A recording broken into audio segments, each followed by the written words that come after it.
So hello and welcome dear student, कैसे हो आप लोग। आई होप कि सारे अच्छे होंगे, सारे हैप्पी होंगे, सारे हेल्दी होंगे। चलिए स्टार्ट करते हैं हम अपना ये लर्निंग सेशन, जिसमें हम लोग सीख रहे हैं magnetic effect of current and magnetism से रिलेटेड चीजें। हम बात करेंगे आज मूविंग चार्ज मैग्नेटिज्म के बारे में। ओके, मूविंग चार्ज मैग्नेटिज्म के बारे में, या charge in magnetic field, charge in magnetic field, या और motion of charge in a magnetic field. Okay, topic होगा हमारा motion of charge in a magnetic field. Okay, motion of charge in a magnetic field start करने से पहले एक बार recap कर लेते हैं। हम मैग्नेटिक इफेक्ट ऑफ करंट पर रखते हैं। ओके, बेसिकली करंट क्या होता है? चार्ज इन मोशन जो है करंट होता है, और वो करंट जो है मैग्नेटिक फील्ड को जनरेट करता है। ओके, करंट एलिमेंट के कारण, करंट के कारण, पर्टिकुलर डिस्ट्रीब्यूशन ऑफ करंट के कारण किसी पॉइंट पे क्या मैग्नेटिक फील्ड होगा, वो हम कैलकुलेट करना अच्छी तरह से सीख रखे। उसके अलावा आपने उसमें सीखा था बायट-सेवर्ट लॉ, एम्पियर्स लॉ। उसके अलावा मैग्नेटिक डाइपोल मोमेंट या करंट कैरिंग लूप जो है कितना मैग्नेटिक मोमेंट प्रोड्यूस करेगा और किस डायरेक्शन में प्रोड्यूस करेगा, ये हम सीख रखे। अब हम बात करेंगे कोई चार्ज जो है अगर किसी मैग्नेटिक फील्ड में उसको मूव कराएंगे तो किस तरह से मूव करेगा, क्या उस पर फोर्स लगेगा, क्या वर्क डन होगा, ये सब हम सीखेंगे। ओके, सपोज कि ये हमारा कोई मैग्नेटिक फील्ड है, क्रॉस ही लेते हैं magnetic field, cross magnetic field है हमारा। ओके, और इसमें जो है एक हम चार्ज पार्टिकल को हम क्या करेंगे, मूव कराने की कोशिश करेंगे। सपोज कि ये चार्ज पार्टिकल प्लस क्यू है, इसको हमने v वेलोसिटी दे दिया। ओके, एक बार वीडियो चेक कर लेते हैं। आई होप कि हाँ सही दिख रहा है। हमने क्या किया कि एक चार्ज q है जिसको हमने v वेलोसिटी दे दिया। तो अब कोई मूविंग चार्ज होता है तो उस पर एक मैग्नेटिक फोर्स लगता है। ओके, मैग्नेटिक फोर्स की बात करेंगे तो मैग्नेटिक फोर्स जो हम देते हैं, याद रखेंगे, बहुत ही इंपॉर्टेंट है। Magnetic force on moving charge जो होगा F इक्वल टू जो होता है Q V cross B, V cross B। Okay, B जो है आपका, B की बात करेंगे तो B जो है आपका क्या है, क्रॉस है। क्रॉस करने का मतलब मैग्नेटिक फील्ड जो है बोर्ड में एंटर कर रहा है, या फिर आपके मोबाइल में, मोबाइल स्क्रीन में या टैबलेट में, जो भी आपके फेस से आपकी स्क्रीन की तरफ है। ओके, जैसे कि इस केस में बोर्ड के अंदर जाता हुआ मैग्नेटिक फील्ड है। अब इसमें चार्ज क्यू है, प्लस चार्ज है, उसको हमने लेफ्ट से राइट इस डायरेक्शन में हमने क्या किया, वेलोसिटी दे रखा है v। तो इसका मोशन किस तरह से होता है, तो इस पे एक फोर्स लगेगा जो कि फोर्स होगा q v क्रॉस b। इसको याद रखेंगे, सीक्वेंस में याद रखेंगे, क्रॉस प्रोडक्ट है तो q v क्रॉस b। अब ये फोर्स क्या हो सकता है, यहाँ पे वेक्टर हमने लिखा है तो इसको भी वेक्टर लिखेंगे। अब ये फोर्स का मैग्नीट्यूड डिपेंड करेगा v और b के मैग्नीट्यूड पे भी, और v और b के बीच का एंगल क्या है उस पे भी डिपेंड करेगा। ये फोर्स जो होगा ये क्या होगा, F इक्वल टू 0 होगा अगर वेलोसिटी जो है पैरेलल टू b हो गया। अगर मान लो कि चार्ज इनटू द बोर्ड जा रहा है और magnetic field into the board है, तो दोनों पे कोई फोर्स नहीं लगेगा, चार्ज अपने रास्ते जाएगा अपनी वेलोसिटी के साथ। या फिर चार्ज जो है अंदर से बाहर आ रहा है और मैग्नेटिक फील्ड जो है अंदर की ओर जा रहा है, तो भी कोई फोर्स नहीं लगेगा, दोनों एंटी पैरेलल हो गया, तो थीटा 180 डिग्री हो गया। और ओके, इस केस में अगर एक थीटा जो हो गया 0 डिग्री और 180 डिग्री हो जाता है तो उस पर कोई मैग्नेटिक फोर्स नहीं लगेगा। जैसे कि करंट कैरिंग कंडक्टर के केस में भी पढ़ा था, मैग्नेटिक फोर्स की बात किया था हमने, तो उस केस में क्या है, आईडीएल अगर बी के पैरेलल हो गया तो उस पर कोई फोर्स नहीं लगेगा। ओके, और मैक्सिमम फोर्स जो होगा, एफ मैक्स की बात करेंगे, मैक्सिमम फोर्स जो होगा वो होगा क्यू वी बी अगर इफ जो है एंगल थीटा इक्वल टू क्या होगा, 90 डिग्री होगा। आपको दिख रहा है ये क्रॉस प्रोडक्ट है, इसका मैग्नीट्यूड जो है मैक्सिमम कब होगा, जब ये वी क्या होगा, परपेंडिकुलर होगा एक दूसरे के। तो कितना हो जाएगा, V B sine theta, sine 90 degree क्या होगा, 1 होता है, तो क्यू वी बी हो जाएगा। मैग्नीट्यूड की बात करेंगे। डायरेक्शन ऑफ फोर्स के लिए आप क्या करोगे, डायरेक्शन ऑफ फोर्स के लिए भी आप क्लाइंबिंग लेफ्ट हैंड रूल या डायरेक्टली जो है इसकी बात करोगे क्रॉस प्रोडक्ट का। तो फ्लेमिंग लेफ्ट हैंड रूल की बात करेंगे। Fleming left hand rule, direction of force जो होगा, direction of force,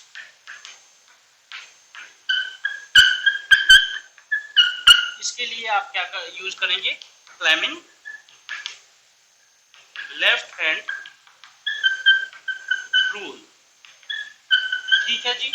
Fleming left hand rule में क्या होगा, अगर हम अपने लेफ्ट हैंड के फोर फिंगर और सेंट्रल फिंगर एंड करंट को, सॉरी थंब को, four finger, central finger and thumb को म्यूचुअली परपेंडिकुलरली स्ट्रेच करें इस तरह से, तो अगर ये फोर फिंगर फील्ड को रिप्रेजेंट कर रहा है और ये central finger velocity of charge को, positive charge, okay, velocity of positive charge, charge करने का मतलब जनरली पॉजिटिव चार्ज होता है, so velocity of positive charge को रिप्रेजेंट कर रहा है, डायरेक्शन को रिप्रेजेंट कर रहा है, तो थंब क्या होगा, वो मैग्नेटिक फोर्स के डायरेक्शन को रिप्रेजेंट करेगा। ओके, सो इस केस में देखो, अगर जो है फोर फिंगर हमारा क्या है, फोर फिंगर की बात करेंगे तो फोर फिंगर जो आपको नहीं दिख रहा होगा वो इनटू द बोर्ड है।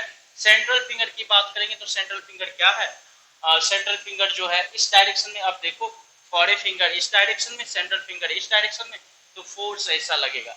ईच एंड एवरी पॉइंट पे देखेंगे तो यही रूल होगा।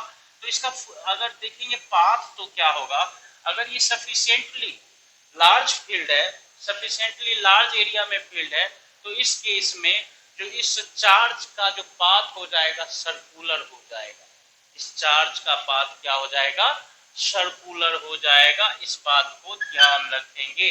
इसका मतलब if area of field, area of field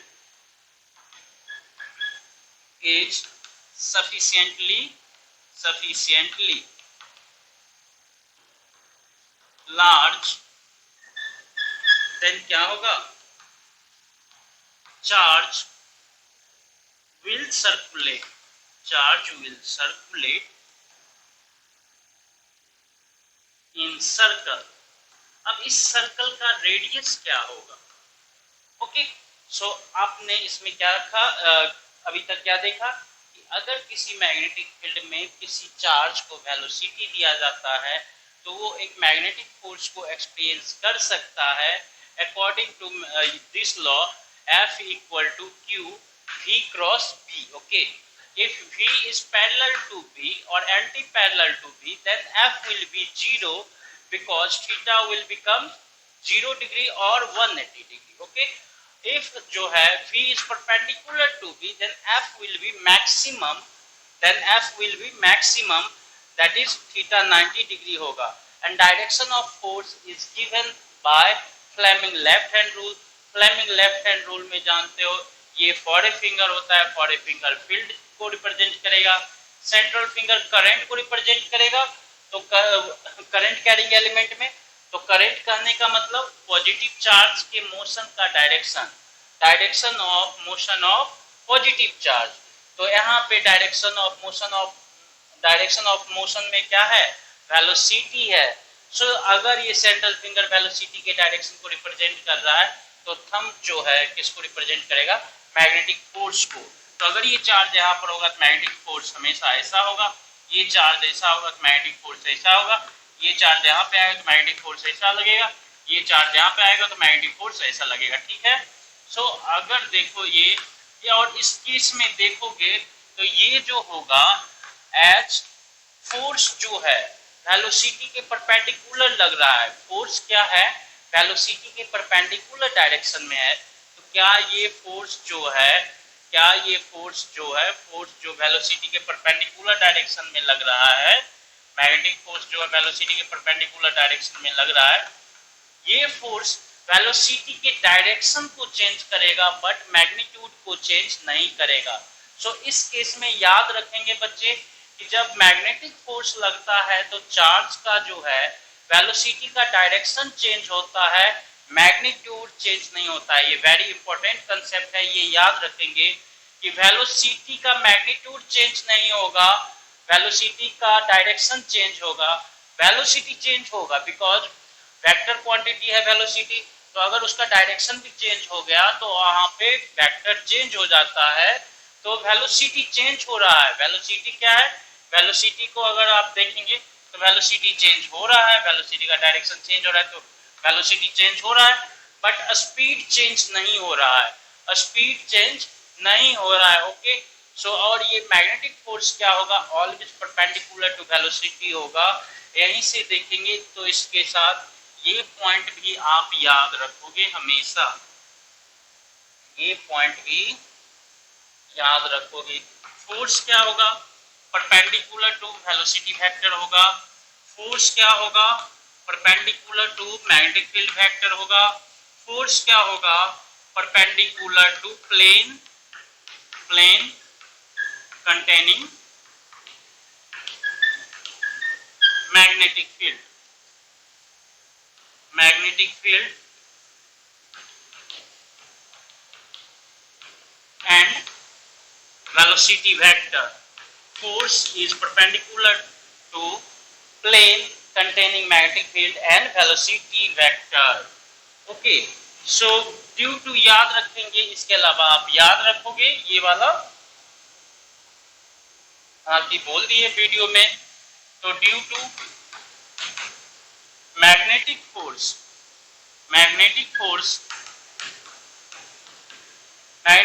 के कारण क्या होगा, velocity changes,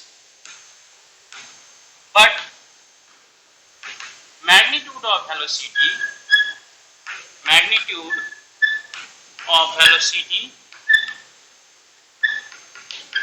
that is speed doesn't change. Okay, so इस केस में याद रखेंगे कि वेलोसिटी का मैग्नीट्यूड नहीं चेंज होता है, स्पीड चेंज नहीं होगा, वेलोसिटी चेंज होगा। ओके, सो वेलोसिटी का मैग्नीट्यूड चेंज नहीं होगा, दैट इज स्पीड चेंज नहीं होगा, बट वेलोसिटी चेंज होगा, क्योंकि वेलोसिटी वेक्टर क्वांटिटी होता है, अगर डायरेक्शन भी चेंज हो गया तो वेलोसिटी चेंज हो जाएगा। तो ये सब छोटे छोटे पॉइंट हैं, इंपॉर्टेंट पॉइंट है, और ये जो है कहाँ पर मैग्नेटिक फोर्स जीरो होगा, कहाँ पर मैग्नेटिक फोर्स मैक्सिमम होगा, ये भी हमें ध्यान रखना है। ओके, तो सिंपली अगर लार्ज मैग्नेटिक फील्ड का एरिया है और उसमें किसी पार्टिकल को भी वेलोसिटी दे दिया जाता है जो कि परपेंडिकुलर टू मैग्नेटिक फील्ड है, अगर तो वो क्या करेगा, सर्कल में रोटेट करेगा, वो क्या करेगा, सर्कल में रोटेट करेगा। अब इस केस में पॉजिटिव चार्ज है, क्रॉस मैग्नेटिक फील्ड है, तो इस तरह से दिख रहा है आपको, एंटी क्लॉकवाइज सेंस में रोटेट कर रहा है। अगर हम देखेंगे तो यही अगर मान लो कि क्रॉस फील्ड ही है, क्रॉस फील्ड ही है,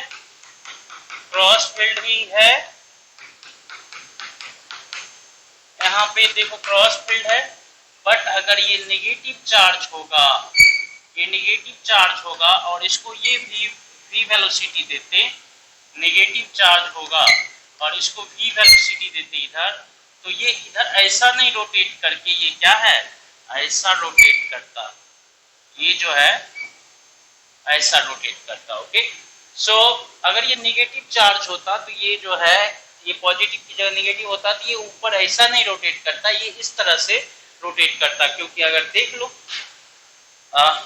नेगेटिव चार्ज कहने का मतलब, नेगेटिव चार्ज का इस डायरेक्शन में वेलोसिटी कहने का मतलब पॉजिटिव चार्ज का वेलोसिटी एज्यूम किया जाता है ऑपोजिट।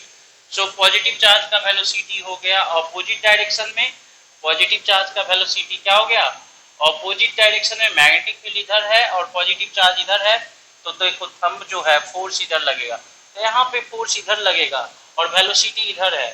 जैसे रस्सी में, रस्सी रोटेट कराते हैं तो मास का वेलोसिटी इधर होता है, टेंशन इधर लगता है, और वो रोटेट करता है, मास का वेलोसिटी इधर होता है, टेंशन इधर लगता है, वेलोसिटी इधर होता है, टेंशन इधर लगता है, और वो रोटेट करता है। उसी तरह ये क्या होगा, ये जो है रोटेट करेगा, इस पे मैग्नेटिक फोर्स ऐसा होगा, इस पे मैग्नेटिक फोर्स ऐसा होगा, मैग्नेटिक फोर्स ऐसा होगा, मैग्नेटिक फोर्स ऐसा होगा। ओके, और ये वेलोसिटी वेक्टर की बात करेंगे तो वेलोसिटी वेक्टर नेगेटिव चार्ज का देखो इस तरह से, वेलोसिटी वेक्टर नेगेटिव चार्ज का इस तरह से, वेलोसिटी वेक्टर नेगेटिव चार्ज का इस तरह से होगा।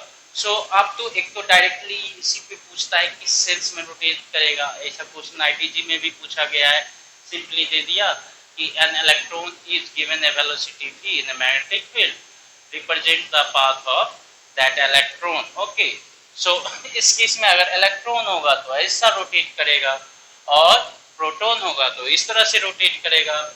और जहां पर फील्ड जो है ये क्या है, क्रॉस है। अब इसमें ही अगर डॉट फील्ड हो जाता तो, अगर डॉट फील्ड हो जाता तो जस्ट जो है अपोजिट हो जाएगा। अगर मान लो मैग्नेटिक फील्ड जो है डॉट फील्ड हो गया, मैग्नेटिक फील्ड डॉट फील्ड हो गया।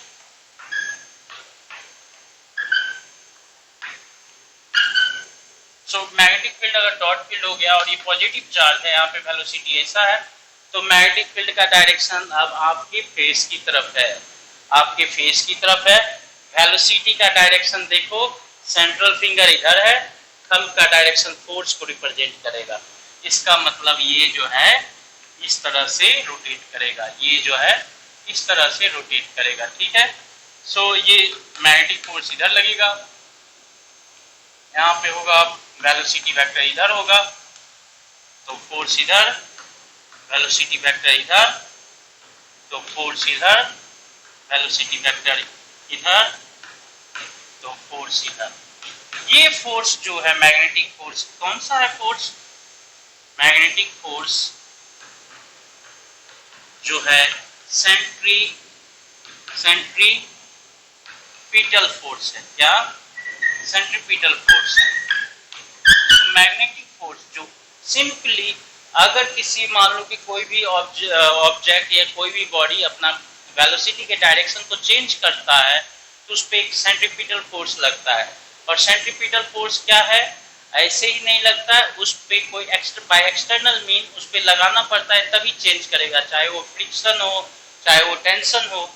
यहाँ पर क्या है, फ्रिक्शन टेंशन या ग्रेविटेशन नहीं है या इलेक्ट्रोस्टैटिक्स भी नहीं है, ये मैग्नेटिक फील्ड है। ओके, सो ये मैग्नेटिक फील्ड जो है नेसेसरी सेंट्रीपिटल फोर्स को प्रोवाइड कराएगा। तो ये जो है magnetic field necessary centripetal force को प्रोवाइड कराता है और इसी कंसेप्ट का यूज करेंगे हम इसके जो पाथ है, सर्कुलर पाथ है, उसका रेडियस क्या होगा उसको फाइंड आउट करने में।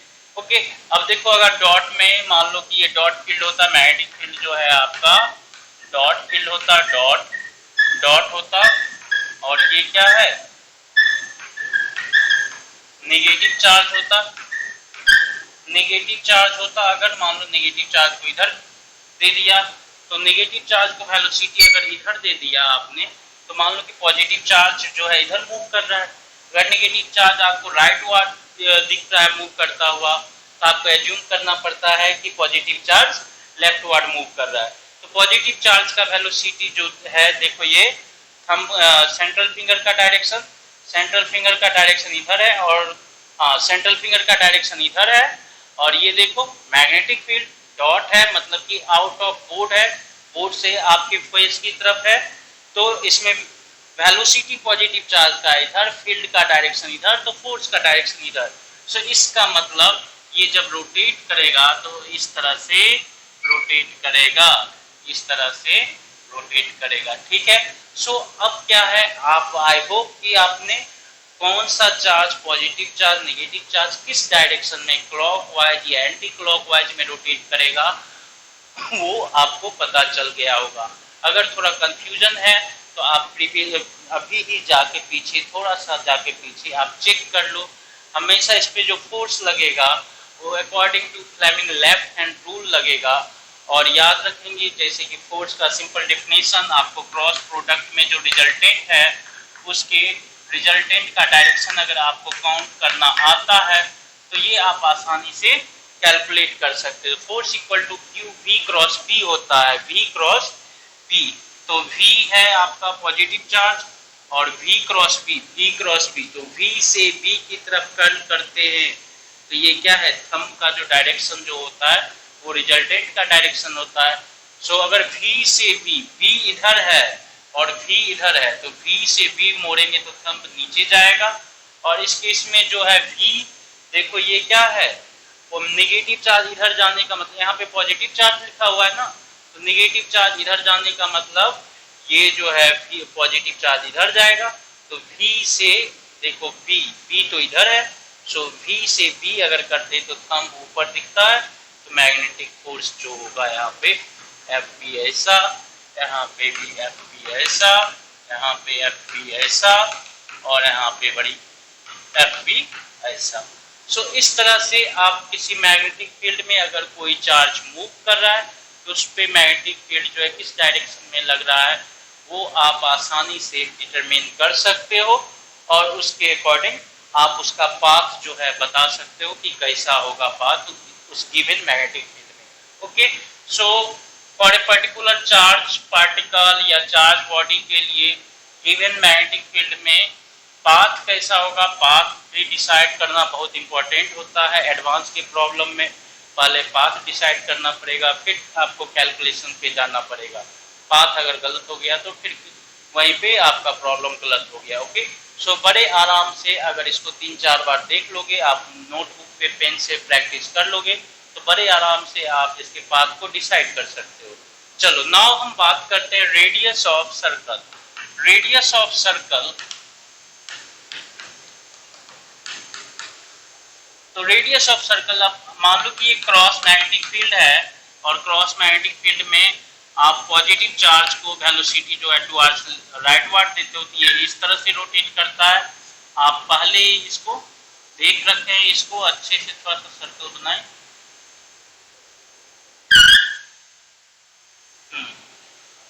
आप पहले ही इसको देख रखे हो। सो इस केस में अगर किसी पॉइंट पे अगर हम देखेंगे ये पॉजिटिव चार्ज है तो इस पे क्या होगा, इधर एफ बी लगेगा और यही सेंट्रीपिटल फोर्स को सेंट्रीफ्यूगल अगर शो करेंगे तो ये M B square by R हो जाएगा। So magnitude of magnetic force should be equal to required या नेसेसरी सेंट्रीपिटल फोर्स। सो इस केस में क्या लिखेंगे हम, magnitude of magnetic force is equal to centripetal force. So centripetal force लगता है, अगर कोई ऑब्जेक्ट सर्कल पे रोटेट करता है तो उस पे सेंट्रीपिटल फोर्स लगता ही लगता है, और उसका वैल्यू आपको पता है M B square by R होता है अगर वो v स्पीड से रोटेट करता है तो। ओके, सो मैग्नेटिक फोर्स की बात करेंगे तो इस पर्टिकुलर सिचुएशन में मैग्नेटिक फोर्स जो होगा वो क्या हो जाएगा, क्यू वी बी होगा उसका मैग्नीट्यूड, और ये हो जाएगा M B square by are.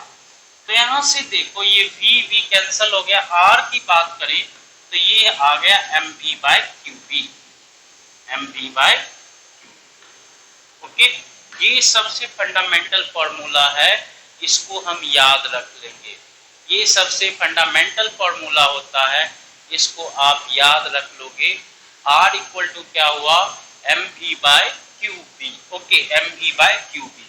अब इसको एम वी को हम मैनिपुलेट भी करते हैं for charge particle, for charge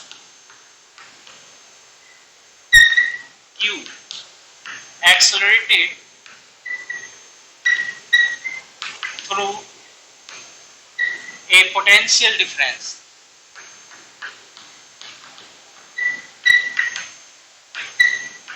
अगर मान लो कि कोई चार्ज पार्टिकल जो है ये मैग्नेटिक फील्ड है और इसमें कोई चार्ज पार्टिकल जो है ये पहले क्या होता है, यहाँ पे v, सो ये एक्सेलरेट होता है, किससे एक्सेलरेट होता है, v पोटेंशियल डिफरेंस से। ओके, v पोटेंशियल, यहाँ से यहाँ तक v पोटेंशियल डिफरेंस होता है और जब एंटर करता है तो ये पोटेंशियल डिफरेंस खत्म हो जाता है। ओके, सो पोटेंशियल डिफरेंस से एक्सेलरेट होता है तो उस केस में देखो mv का वैल्यू कैसे लिखेंगे, तो kinetic energy of charge particle क्या होता है, q into v।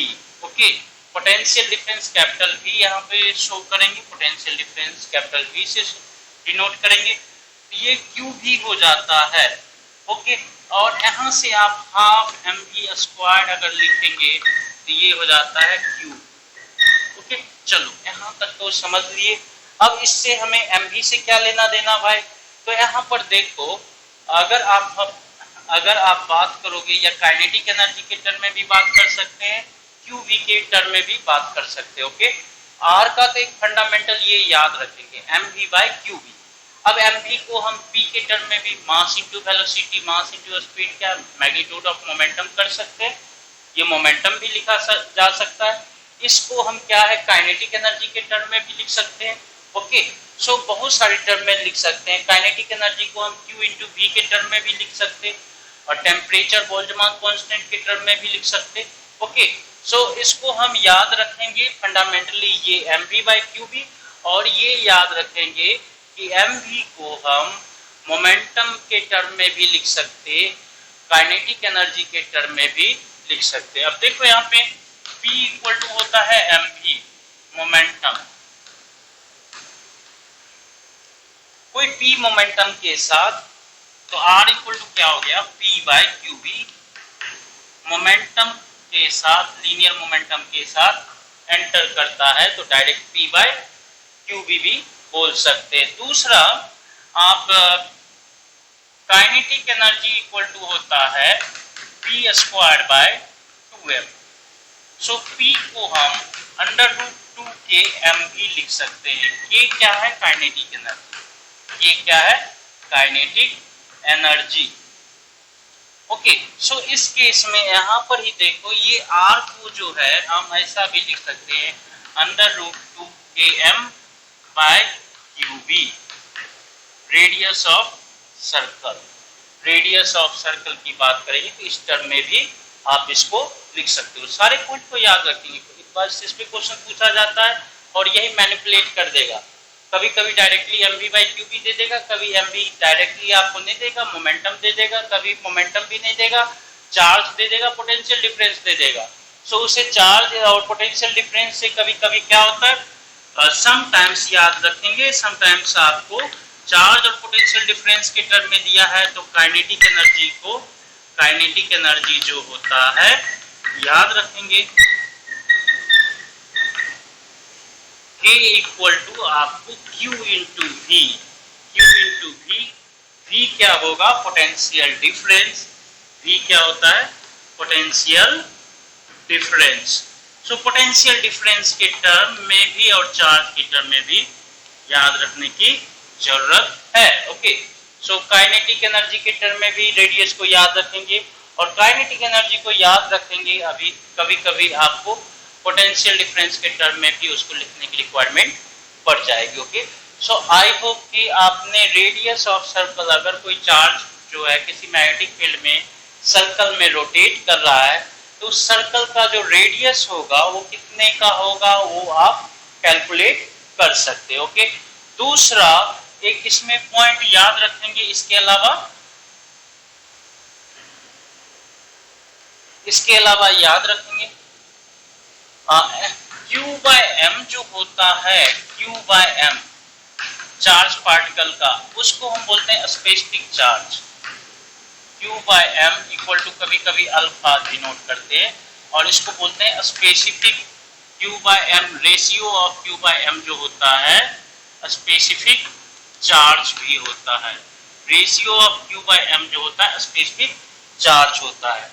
So R equal to आप लिख सकते हो, R इक्वल टू क्या लिख सकते हो V बाय अल्फा, और ये V कहने का मतलब मैग्नेटिक फील्ड। तो स्पेसिफिक चार्ज के टर्म में भी रेडियस आप याद रखेंगे। ओके, सो Q बाय V और कभी कभी Q स्पेसिफिक चार्ज कैलकुलेट करना है तो alpha equal to E by V, speed है, V क्या है यहाँ पे स्पीड है, याद रखिए ये जो V है ये स्पीड होता है, ये क्या हो जाएगा R इंटू V। कभी कभी आपको कैलकुलेट करना पड़ता है। उसके अलावा हम बात करेंगे टाइम पीरियड का।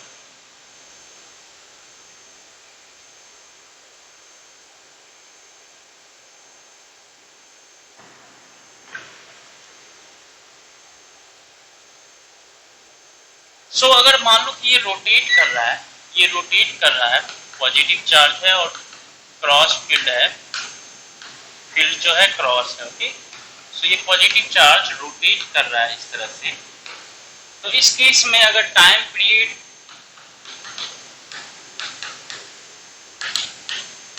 कहने का मतलब क्या हो गया duration of time for which this charge particle can complete one rotation. Okay, so one revolution, rotation से ज्यादा रिवॉल्यूशन की बात करेंगे। Time interval, time interval in which charge particle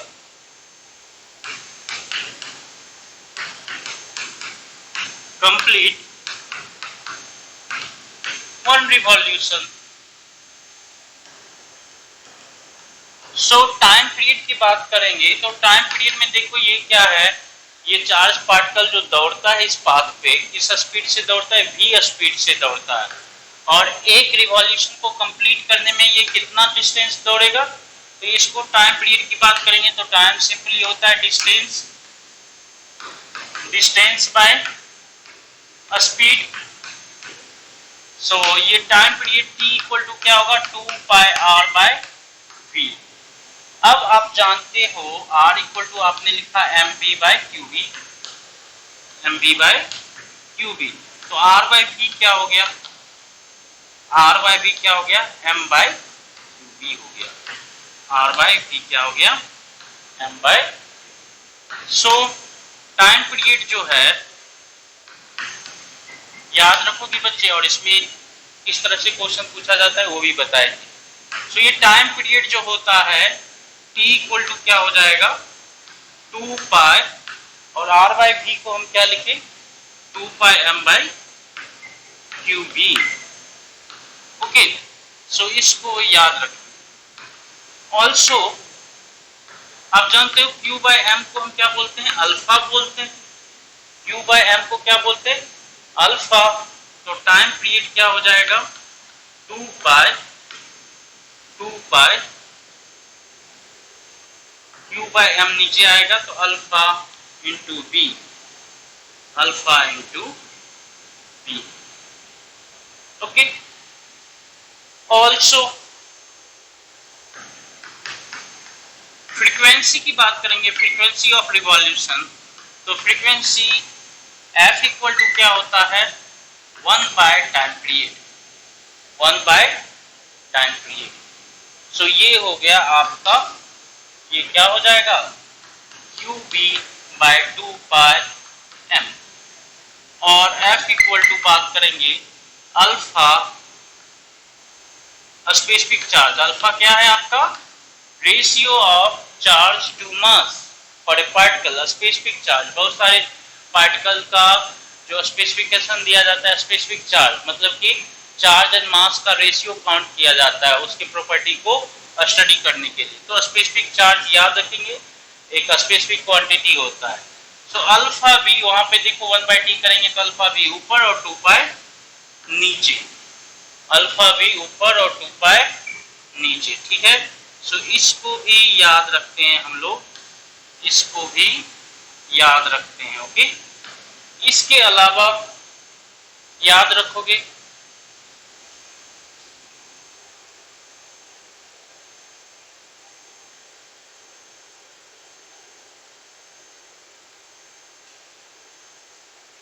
time period आप 2 pi m by Q B लिखते हैं, और omega जो है अगर एंगुलर फ्रीक्वेंसी है, ओमेगा एंगुलर फ्रीक्वेंसी है या एंगुलर स्पीड है, एंगुलर फ्रीक्वेंसी और एंगुलर स्पीड है, एंगुलर स्पीड, देन इस केस में देखो टाइम पीरियड क्या होता है, 2 पाई बाय ओमेगा होता है। तो time period 2 pi by omega होता है, time period 2 pi m by Q B होता है। तो यहां से देखो 2 पाई ओमेगा इक्वल टू हो जाएगा 2 pi m by Q B. Okay, so ये देखो ओमेगा इक्वल टू क्या होगा, ओमेगा इक्वल टू क्या हो जाएगा, ओमेगा की बात करेंगे तो Q B by M, Q B by M. Okay, 2 pi cancel हो जाएगा, और q बाय m क्या होता है, तो ओमेगा इक्वल टू याद रखेंगे अल्फा बाय बी, और सम टाइम आपको क्या है v का कैलकुलेशन करना है और एंगुलर स्पीड पता है तो ओमेगा बाय अल्फा भी लिख सकते हैं। ओके, सो ये हर एक फॉर्मूला इसका इंपॉर्टेंट है, हर एक फॉर्मूले पे छोटे छोटे सब एक दूसरे से रिलेटेड है और हर एक फॉर्मूले पे क्या किया जाता है, आपसे क्वेश्चन पूछा जाता है। ओके, सो ये याद रखेंगे, छोटे छोटे से होते हैं लेकिन बहुत ही इंपॉर्टेंट होते हैं, तो सब सीक्वेंस में जुड़ा हुआ है, आप याद रखेंगे। डेरिवेशन जो हमने स्टार्ट किया था R = mv/qbc, और ये कहां से आया था, सेंट्रीपिटल फोर्स और मैग्नेटिक फोर्स को हमने इक्वेट किया था, देन इसको कैलकुलेट किया था। तो ये सारे फॉर्मूले आप याद रखोगे, सब कुछ इंपॉर्टेंट है इसमें। ना हम बात करेंगे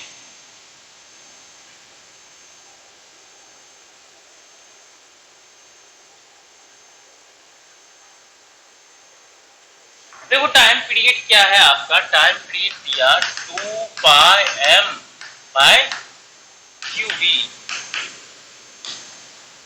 ओके, तो ये क्या है टाइम पीरियड,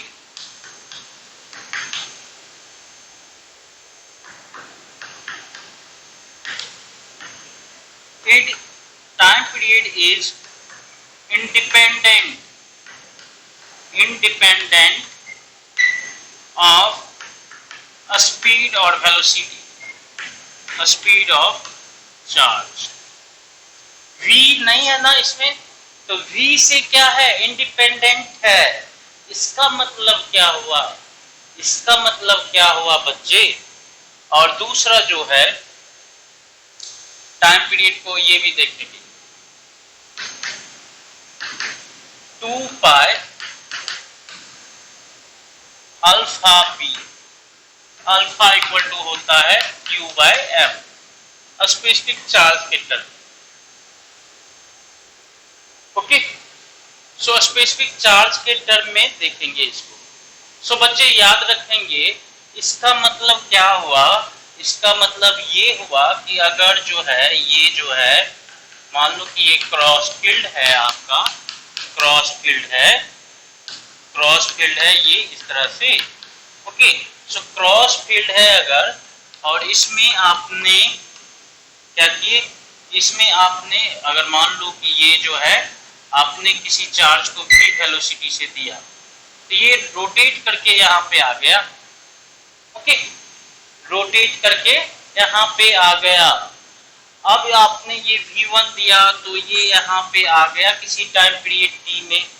अब अगर इसमें के दूसरे बार अगर इसको मान लो कि ज्यादा वेलोसिटी दिया v2, तो क्या होगा, दूसरी बार भी सेम टाइम इंटरवल में, याद रखेंगे अगर आपने v1 से फेंका तो मान लो कि t टाइम में आ गया लौट के सर्कुलेट करके, अगर आपने दूसरे बार यहां से ही फेंका फिर से लेकिन ज्यादा स्पीड के साथ फेंका, तो दूसरी बार भी क्या है, सेम टाइम इंटरवल में रिटर्न होके आएगा, यहीं पे आएगा।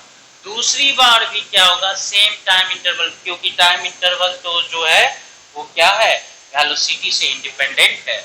तो ये दूसरी बार भी दोनों वेलोसिटी के साथ अगर फेंकेंगे तो दोनों वेलोसिटी के लिए टाइम पीरियड क्या होगा, सेम होगा। ये इंपॉर्टेंट कंसेप्ट है, इंपॉर्टेंट क्वेश्चन है, याद रखेंगे। ओके, सो ये जो है टाइम पीरियड दूसरी बार भी क्या होगा, सेम होगा, सेम टाइम इंटरवल के बाद ये आएगा, लेकिन क्या है, बड़ा सा पाथ बनाएगा। क्या, बड़ा सा पाथ बनाएगा। सो ये याद रखेंगे, if A charge particle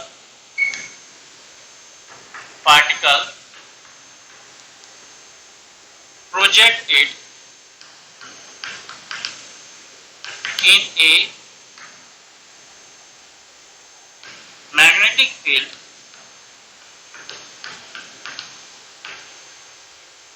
with different velocity, different speed करते, perpendicular to field in two separate event, two separate event. Okay, so two separate event के लिए अगर किसी चार्ज पार्टिकल को फेंकते हो एक ही पोजीशन से, from same position,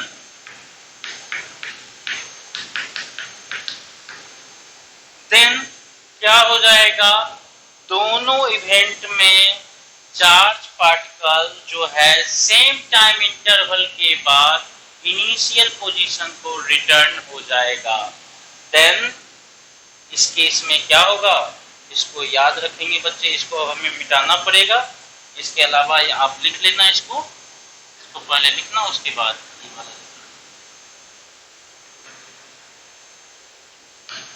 then charge particle will return to initial position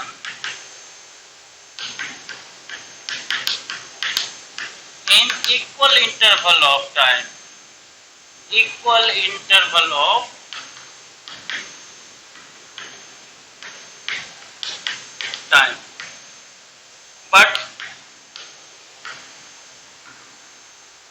but when a speed is greater,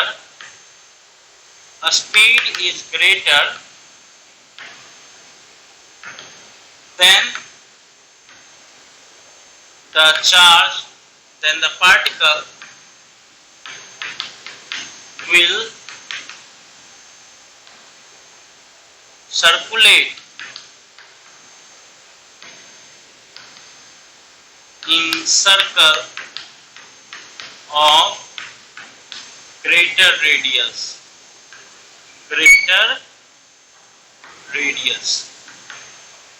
तो अगर स्पीड ज्यादा हो गया तो जो सर्कल का रेडियस है वो ज्यादा हो जाएगा, सर्कल का रेडियस क्या होगा, वो ज्यादा हो जाएगा, बट टाइम जो लेगा सर्कुलेट करने के लिए वो चेंज नहीं होगा। ये याद रखेंगे, बहुत ही इंपॉर्टेंट फैक्ट था, थ्योरेटिकल एस्पेक्ट इस क्वेश्चन का बहुत ज्यादा होता है। ओके, सो थ्योरेटिकल क्वेश्चन है और इसको बहुत बार पूछा भी गया है और पूछा भी जाता है। ओके, सो इस एस्पेक्ट को हम याद रखेंगे कि टाइम पीरियड स्पीड से इंडिपेंडेंट होता है,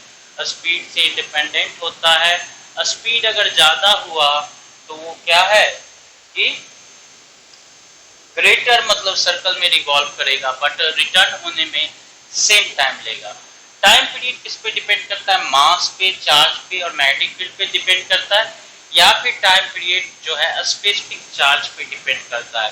तो दो अगर अलग अलग पार्टिकल है, डिफरेंट पार्टिकल है, बट दोनों का स्पेसिफिक चार्ज जो है सेम है, तो सेम मैग्नेटिक फील्ड में उसका टाइम पीरियड क्या होगा, इक्वल होगा, सेम होगा। ओके, सो यहाँ पे ध्यान रखेंगे time period is independent of velocity and time period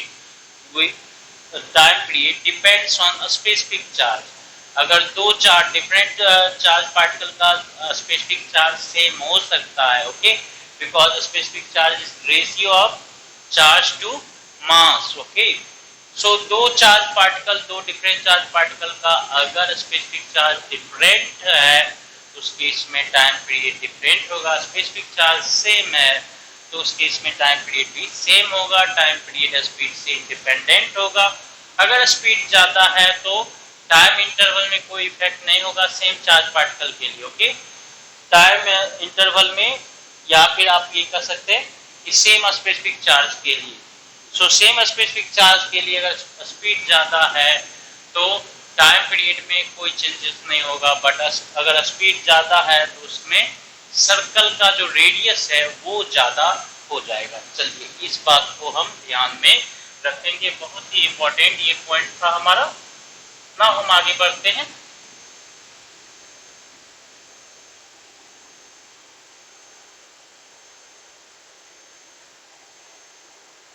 हम बात करेंगे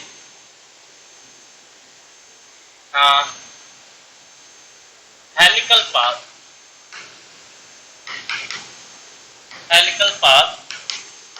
of charge particle in a magnetic field.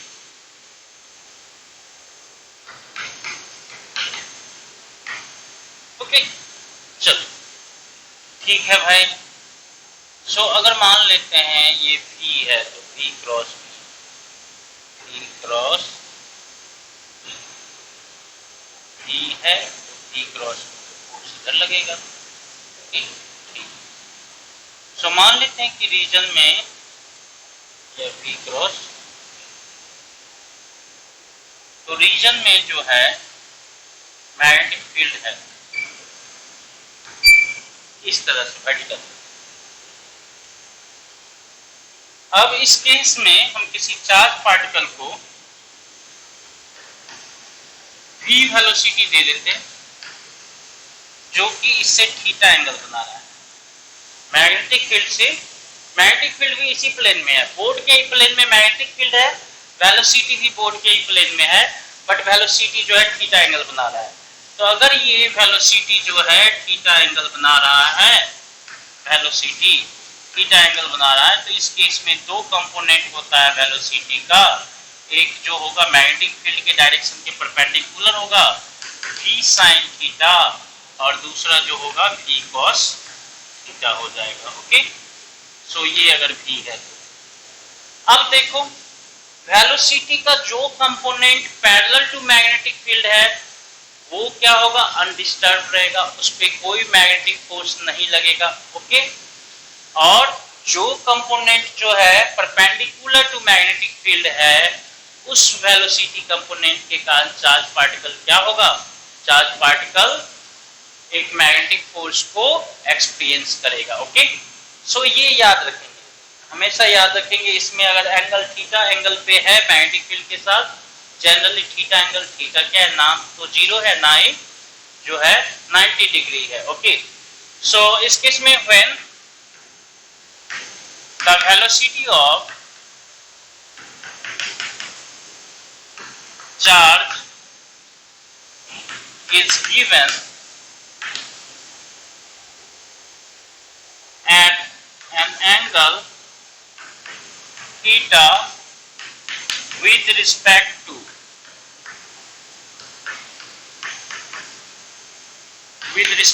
magnetic field,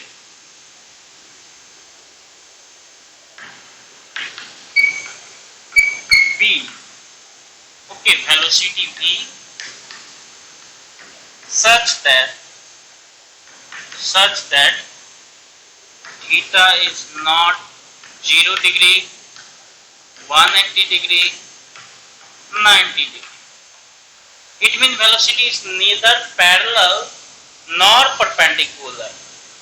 Velocity is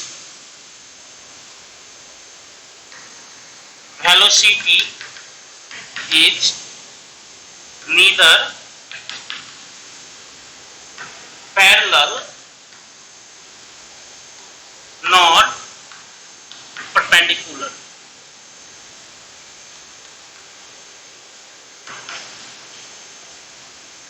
okay, so ना ही पैरेलल है ना ही परपेंडिकुलर है, तो इस केस में velocity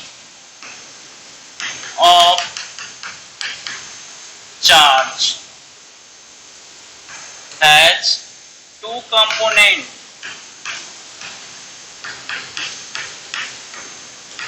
one is perpendicular to magnetic field, that is V perpendicular बोलते हैं V sin theta, and another is parallel to magnetic field, that is V parallel की बात करें तो V cos theta. Now due to V perpendicular ये क्या होगा, charge will rotate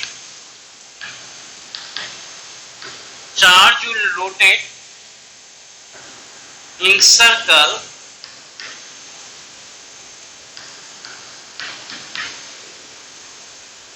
in a plane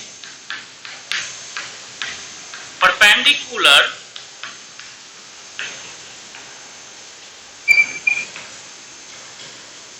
to magnetic field B and due to V parallel charge जो होगा, अब देखो मैग्नेटिक फील्ड जो वेलोसिटी कंपोनेंट, ये वेलोसिटी है और ये मैग्नेटिक फील्ड है, ओके। इसका दो कंपोनेंट है, एक परपेंडिकुलर कंपोनेंट और एक ये पैरेलल कंपोनेंट। पैरेलल कंपोनेंट के कारण चार्ज ऐसा मूव करते रहेगा मैग्नेटिक फील्ड में, उस पैरेलल कंपोनेंट के कारण कोई फोर्स नहीं एक्सपीरियंस करेगा, मैग्नेटिक फोर्स, कोई मैग्नेटिक फोर्स एक्सपीरियंस नहीं करेगा, तो चार्ज का इस डायरेक्शन में वेलोसिटी बना ही रहेगा। और जो ये perpendicular component v sin theta है, उसकी वजह से ये रोटेट करेगा, ओके। तो ये क्या है, ये रोटेट करता हुआ ये आगे बढ़ेगा, ओके। सो परपेंडिकुलर कंपोनेंट के कारण जो है रोटेट करेगा और पैरेलल कंपोनेंट के कारण इस तरह से आगे फील्ड के डायरेक्शन में ट्रांसलेट करेगा। तो ओवरऑल जो रिजल्टेंट पाथ हो जाएगा वो क्या हो जाएगा, हेलिकल हो जाएगा। रिजल्टेंट पाथ हो जाएगा वो हेलिकल हो जाएगा। सो नाउ ड्यू टू, अब इसको आप नोट कर लेना और उसको हम मिटा देंगे। Charge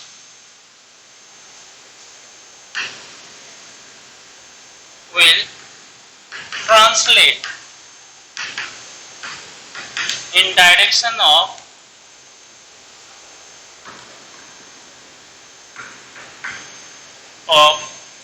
magnetic field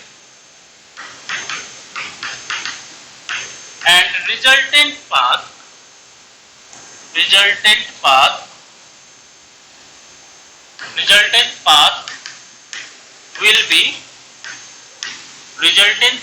will be helical. अब किसी हेलिक्स का दो जो है स्पेसिफाइड होता है, कैरेक्टरिस्टिक्स होता है, दो कैरेक्टरिस्टिक्स, एक तो पिच होता है, ओके।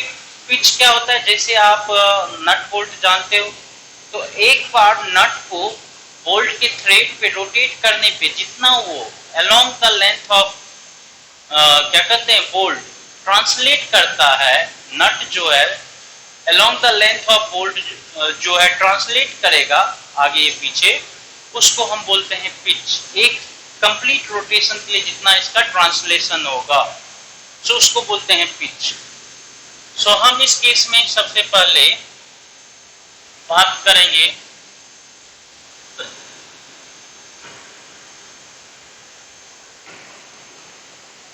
इस केस में देखेंगे तो एक सर्कल को कंप्लीट करने के लिए इस केस में अगर पाथ की बात करें तो ये दो कंपोनेंट हैं, तो V क्रॉस P, ओके। सो V क्रॉस P ये इस तरह से रोटेट करेगा, ओके। सो ये जो है V क्रॉस P है ना, तो ये इस तरह से रोटेट करेगा। सो ये जो है ये इस तरह से रोटेट करेगा, मान लेते हैं यहाँ पर है ना, इस तरह से रोटेट करेगा।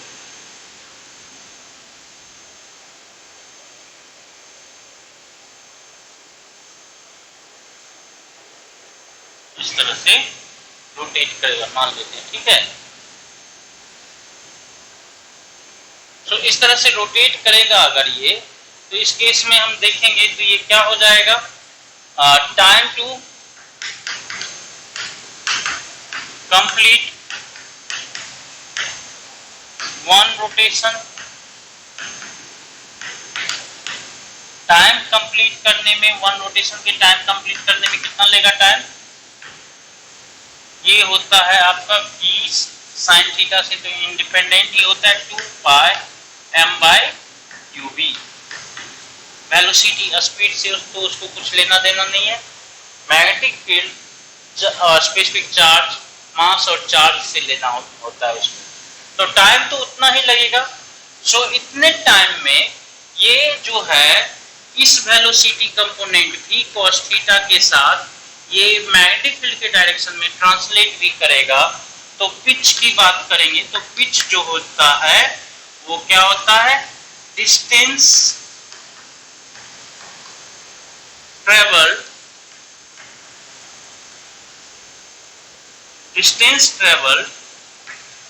By charge in one time period in direction of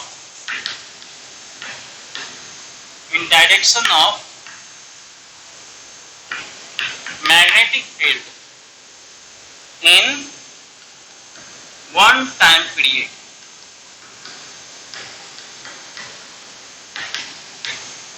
okay, so इस केस में पिच की बात करेंगे तो पिच जो हो जाएगा वो हो जाएगा V parallel into T। V parallel होता है V cos थीटा, याद रखेंगे, into time period 2 pi m by QV। So pitch को अगर आपसे पूछा जाएगा तो याद रखेंगे 2 pi m V cos theta by QV। और रेडियस की बात करेंगे, रेडियस ऑफ हेलिक्स की बात करेंगे तो ये हो जाएगा आपका R equal to m v perpendicular by Q v. ये हो जाएगा m v sine theta by Q V.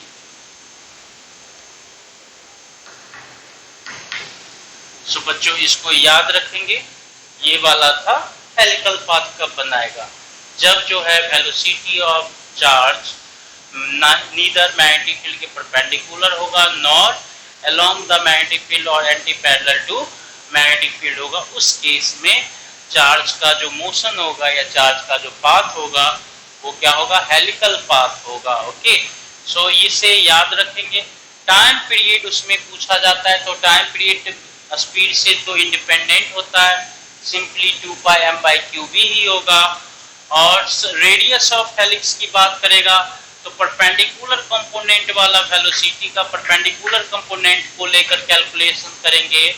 और अगर आपसे पिच पूछा जाता है तो पैरेलल कंपोनेंट को लेकर हम कैलकुलेशन करेंगे। ओके, सो ये बात आप याद रखेंगे।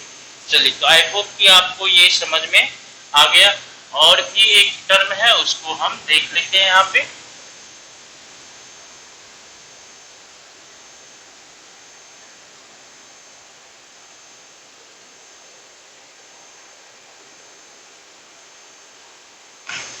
अब क्वेश्चन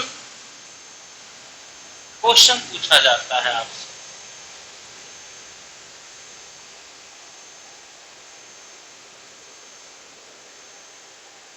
एग्जाम्पल है कि एक इस तरह से है,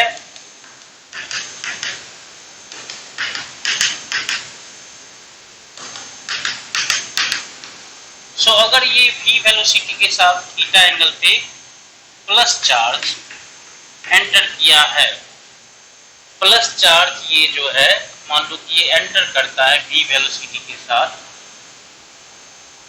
ओके, तो ये जो है v वेलोसिटी के साथ थीटा एंगल पे एंटर करता है। सो इस केस में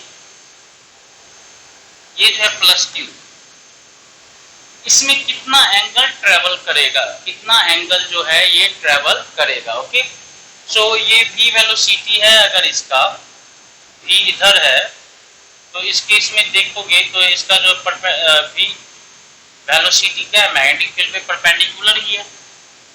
मैग्नेटिक फील्ड जो है क्रॉस है इनटू द बोर्ड और velocity in the plane of board, तो प्लेन ऑफ बोर्ड है और ये इनटू द बोर्ड है। ओके, ये तो परपेंडिकुलर ही है ना। सो इस केस में ये रोटेट करेगा, सर्कल में रोटेट करने की कोशिश करेगा। बताओ, सर्कल में रोटेट करने की कोशिश करेगा। ये थीटा पे अगर एंटर किया है तो ये कितना एंगल बनाएगा, सो अब यहाँ पर देखो ये वेलोसिटी इस डायरेक्शन में है, तो ये रेडियस का जो है इस जो कर्व है ये कर्व पाथ है, या ये कर्व पाथ जो होगा इसका सर्कल तो कंप्लीट नहीं करेगा, ये सर्कल ही कंप्लीट नहीं करेगा क्योंकि एंटर किया है तो ये इस तरह से रोटेट करेगा और ये बाहर निकल आएगा। सो इस केस में ये कर्व पाथ जो है अगर ये भी थीटा एंगल पे एंटर किया है तो ये थीटा एंगल पे ही बाहर निकलेगा, ये थीटा एंगल पे ही बाहर निकलेगा। तो ये इसके अंदर कितना एंगुलर डिस्प्लेसमेंट कवर करेगा, तो ये याद रखेंगे, ये केस है angular displacement, angular displacement with in the field.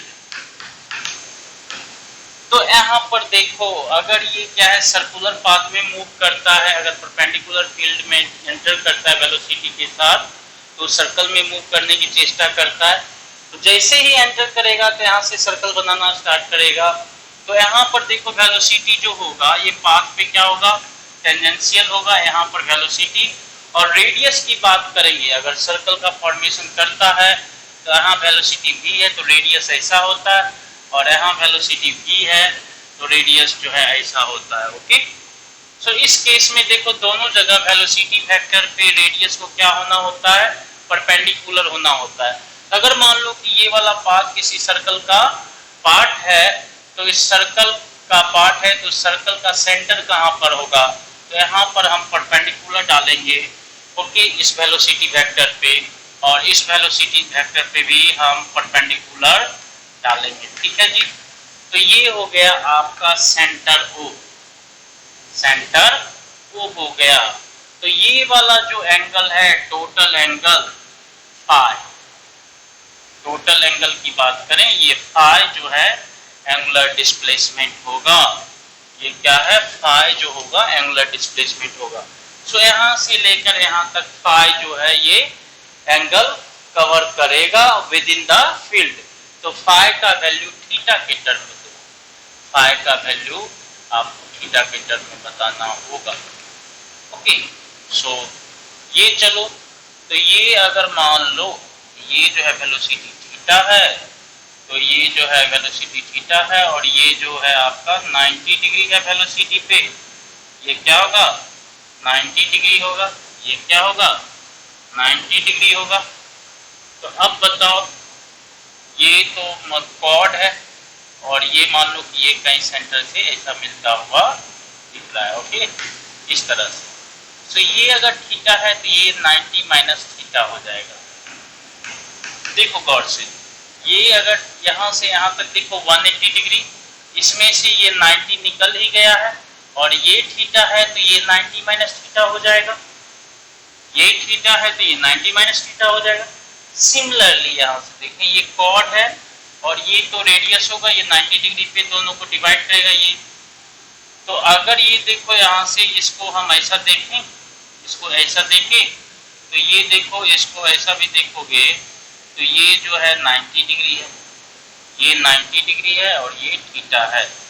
तो ये वाला जो हो गया, अगर हम ऐसा देखेंगे तो ये वाला हो गया आपका 90 माइनस थीटा, और ये हो गया आपका 90 माइनस थीटा। ओके, और ये कितना हो जाएगा, ये थीटा हो गया, ये 90 हो गया।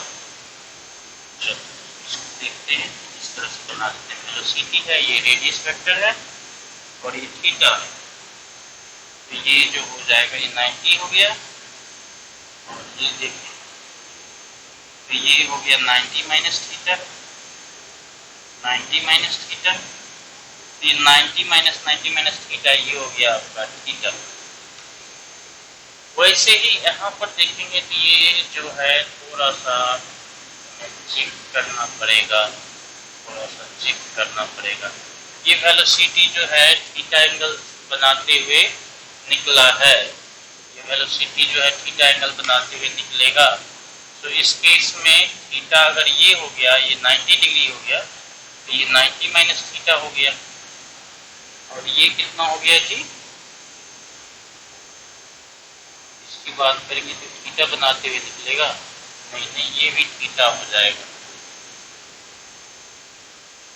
तो ये शायद से थीटा बनाते हुए निकलेगा, ये थीटा बनाते हुए निकलेगा।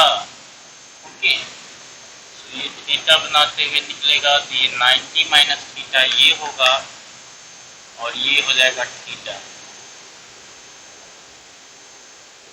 हम हॉरिजॉन्टल के साथ थीटा बना रहा है ना, ये भी तो हॉरिजॉन्टल के साथ ही थीटा बनाएगा, वेलोसिटी वेक्टर, ठीक है, हाँ सही है।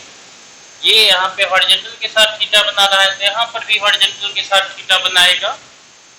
तो ये वेलोसिटी वेक्टर, ये रेडियस वेक्टर, वेलोसिटी वेक्टर पे रेडियस वेक्टर, वेलोसिटी वेक्टर पे रेडियस वेक्टर सर्कल में 90 डिग्री पे होता है, ये 90 डिग्री हो गया। अब ये थीटा हो गया, तो ये हो गया 90 डिग्री, और ये वाला वर्टिकल है, ये हॉरिजॉन्टल है, तो ये यहाँ से यहाँ तक 90 है, यहाँ से यहाँ तक 90 माइनस थीटा, तो ये थीटा हो गया। तो अब इस ट्रायंगल में देखोगे, इस ट्रायंगल में यहाँ पे इसको मान लेते हैं, ये जो है S है और ये जो है आपका U P Q W है। चलो, सो S W और O में, तो O है ये आपका और ये है S, ये है W। अब इस केस में देखें तो ये थीटा है और ये थीटा है, तो ये वाला एंगल जो है फाई, ये फाई इक्वल टू क्या हो जाएगा, pi minus 2 theta, pi minus 2 theta. Okay, so angular displacement याद रखोगे बच्चे, इस केस में क्या हुआ, पाई माइनस 2 थीटा हो गया, कितना हो गया, पाई माइनस 2 थीटा। तो अगर कोई मान लो कि चार्ज पार्टिकल बाहर से एंटर कर रहा है, यहाँ पे थीटा एंगल पे हॉरिजॉन्टल के साथ थीटा एंगल बनाते हुए इस प्लेन में एंटर किया, मैग्नेटिक फील्ड तो इनटू द प्लेन है, तो परपेंडिकुलर ही होगा, ईच एंड एवरी पॉइंट पे परपेंडिकुलर ही होगा। तो ये इस तरह से इसका पाथ होगा, थीटा एंगल बनाते हुए एंटर किया तो हॉरिजॉन्टल के साथ थीटा एंगल बनाते हुए बाहर निकलेगा, ये बात याद रखेंगे। और ये सेंटर पे जो है कितना एंगल बनाएगा, पाई माइनस 2 थीटा। तो एंगुलर डिस्प्लेसमेंट जो हुआ विद इन द फील्ड क्या हुआ, पाई माइनस 2 थीटा। इसको याद रखेंगे बच्चे। और भी ऐसा क्वेश्चन होगा,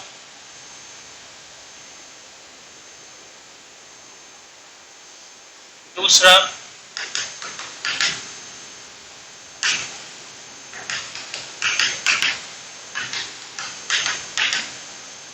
अब जो ये है आपका negative charge. So negative charge जो है यहाँ पे एंटर करता है, यहाँ पे एंटर करता है इस तरह से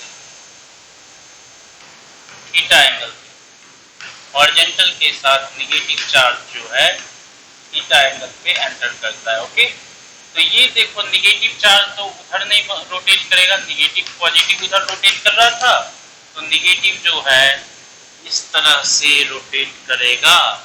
ओके, नेगेटिव जो है इस तरह से रोटेट करेगा। तो इस केस में बच्चे देखो,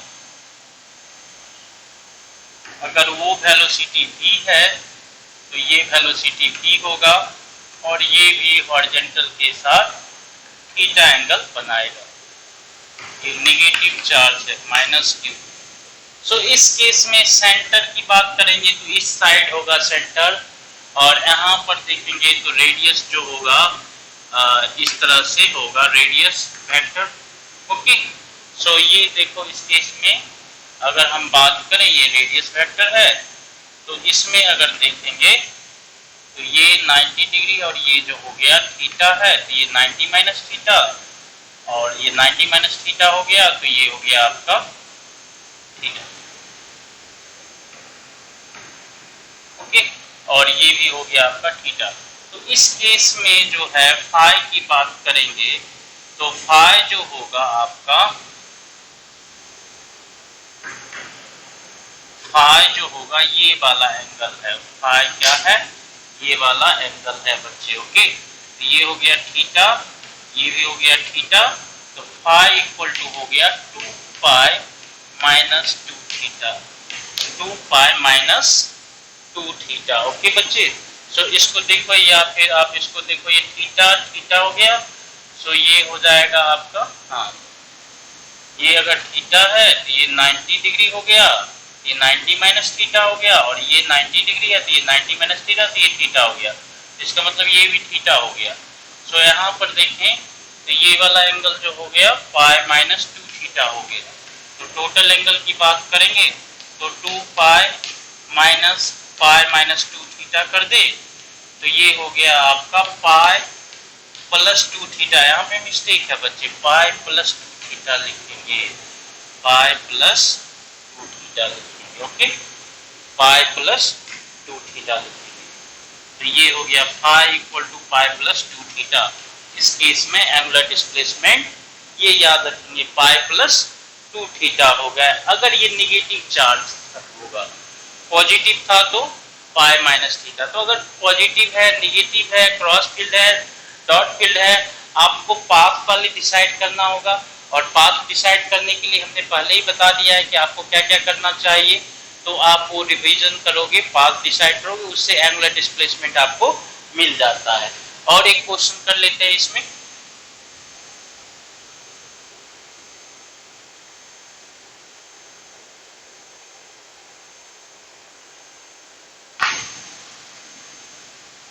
हाँ मान लेते हैं कि ये जो है एक फील्ड है, और इस केस में जो ये फील्ड का जो विड्थ है, फील्ड का जो विड्थ है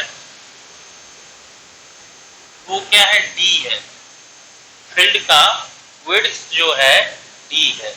तो कोई चार्ज पार्टिकल प्लस q अगर ये v वेलोसिटी से एंटर करता है, v वेलोसिटी से एंटर करता है, और v क्या है, सफिशिएंटली हाई है। v क्या है आपका, सफिशिएंटली हाई। अगर बहुत ज्यादा है v, अगर कम होता तो ये तो सीधा जाएगा, फिर ऐसा निकल आएगा सेमी सर्कल बनाते हुए। अगर v जो है कम होगा तो ये क्या होगा, ये जाएगा सेमी सर्कल बनाएगा, और ज्यादा होगा तो ये ऐसा बना देगा, और ज्यादा होगा तो ये ऐसा बना देगा। ओके, ऐसा हो जाएगा, और हुआ तो ये क्या होगा, ऐसा हो जाएगा। ओके, मतलब जब ये अगर D को क्रॉस कर गया, मैग्नेटिक फील्ड को क्रॉस कर गया, फिर तो ये क्या होगा, इसी लाइन में मूव करेगा, स्ट्रेट लाइन में। सो अगर सफिशिएंटली हाई है स्पीड इसका सफिशिएंटली हाई है, तो एग्जिट मारेगा तो वो हॉरिजॉन्टल के साथ कितने एंगल पे मारेगा,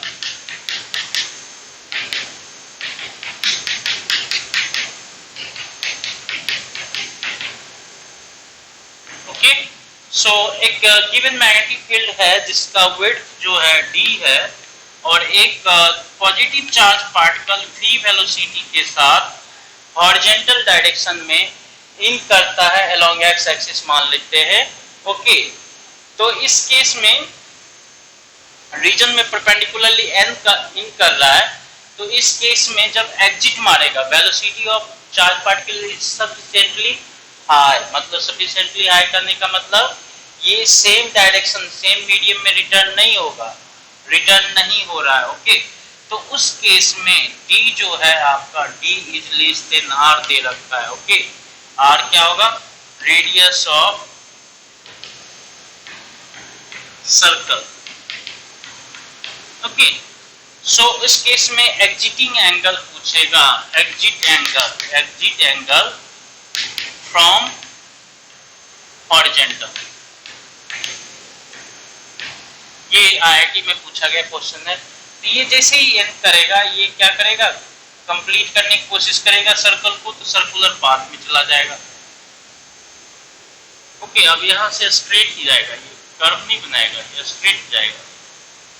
सो अगर ये मान लो कि ये जो है यहाँ पर है और यहाँ पे वेलोसिटी ऐसा है, तो यहाँ पर अगर परपेंडिकुलर डालेंगे तो इस डायरेक्शन में जाएगा, और यहाँ पे वेलोसिटी ऐसा है इस डायरेक्शन में, तो यहाँ पे परपेंडिकुलर डालेंगे तो ये इस पॉइंट पे कट करेगा। तो अगर मान लो कि किसी सर्कुलर पाथ का पार्ट है, सर्कुलर पाथ का पार्ट है, तो उसके उस पाथ के किसी दो पॉइंट पे वेलोसिटी के परपेंडिकुलर वेलोसिटी वेक्टर पे परपेंडिकुलर डायरेक्शन में अगर आप परपेंडिकुलर डालोगे तो दोनों परपेंडिकुलर कहाँ पे कट करेगा? जैसे कि मान लो ये सर्कल है और इसमें वेलोसिटी है, ये वेलोसिटी वेक्टर और ये वेलोसिटी वेक्टर, चाहे ये वेलोसिटी वेक्टर चाहे ये वेलोसिटी वेक्टर, तो किसी भी दो वेलोसिटी वेक्टर पे परपेंडिकुलर डालेंगे तो परपेंडिकुलर क्या होगा? सेंटर पे ही कट करेगा। परपेंडिकुलर क्या होगा? सेंटर पे ही कट करेगा। ठीक है, तो ये जो हो जाएगा सेंटर ऑफ सर्कल, जिसका ये पाथ जो है पार्ट होगा। तो अगर ये मान लो ये एंगल थीटा बना रहा है हॉरिजॉन्टल से, तो ये हो जाएगा 90 डिग्री। ये क्या हो जाएगा? 90 डिग्री। तो ये हो गया, ये थीटा है तो, और ये 90 डिग्री होगा क्योंकि ये रेडियस है और ये वेलोसिटी वेक्टर है, परपेंडिकुलर है। तो ये थीटा है तो ये 90 माइनस थीटा, तो ये हो गया थीटा। तो ये अगर थीटा हो गया तो ये भी क्या हो गया? थीटा। ओके, अब देखो ये तो क्या होगा? रेडियस ऑफ दिस पाथ यहां से लेकर यहां तक क्या हो गया? Radius of circle, radius of circle. और आर को क्या लिखेंगे? M we by Q B, M we by Q B. Okay, M we by Q B लिखेंगे। और ये डी है तो इसका मतलब ये जो हो गया, ये क्या हो गया? डी हो गया। और इस ट्रायंगल में अगर देखेंगे, इस ट्रायंगल में बच्चे हम देखेंगे, इस ट्रायंगल में अगर हम देखेंगे तो ये हो गया आर और ये हो गया डी और ये है एंगल थीटा। तो क्या हम साइन थीटा इक्वल टू लिख सकते हैं डी बाई आर? बोलो हाँ या ना? Sine theta equal to D by R लिख सकते हैं बच्चे? तो थीटा इक्वल टू हो जाएगा sine theta equal to d, R की जगह हम लिख सकते हैं m we by Q B. Okay, so ये हो गया d Q B by m v. So ये हो जाएगा, थीटा की बात करेंगे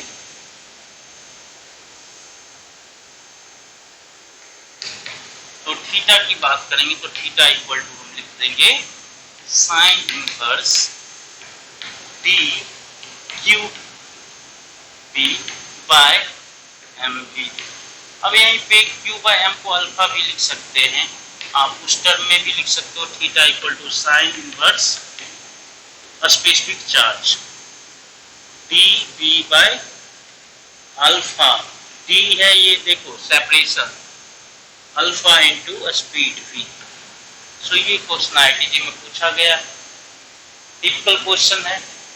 motion of charge in magnetic field. Okay, motion of charge in magnetic field. तो आई होप बच्चे की आपको समझ में आ गया होगा। रिमेनिंग पोर्शन कुछ इसके पोर्शन बच रहे हैं, साइक्लोट्रॉन बच रहा है, उसको हम नेक्स्ट लेक्चर में डिस्कस करेंगे। आई होप कि आपको ये अच्छा लगा होगा, नया चीज़ है, सीखे होंगे। और जहाँ पे हम एक्सेंचुएट करते हैं उसको बिल्कुल ध्यान देंगे। और आपसे रिक्वेस्ट है कि जो हम डाउट क्लास लेते हैं उसमें सारे बच्चे बिल्कुल अटेंड करो, क्योंकि हम जो न्यूमेरिकल प्रैक्टिस है, अच्छे न्यूमेरिकल प्रैक्टिस उसमें ही करेंगे। तो सारे बच्चे मस्ट बिल्कुल एकदम से आएंगे लाइव में।